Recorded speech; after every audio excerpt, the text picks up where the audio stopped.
Hi, this is Dan with Minneapolis Make, here with the video for Family Handyman. Today I'll be showing you guys how to restore luster to furniture without completely stripping to refinish it.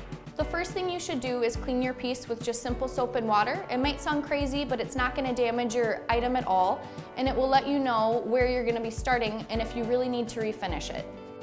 Now that your piece is clean, the next step is to add a coat of mineral spirits to assess the damages to your piece. If your piece looks great, you can add a clear coat. If not, we'll move on to the next step. Here I see we have a water ring.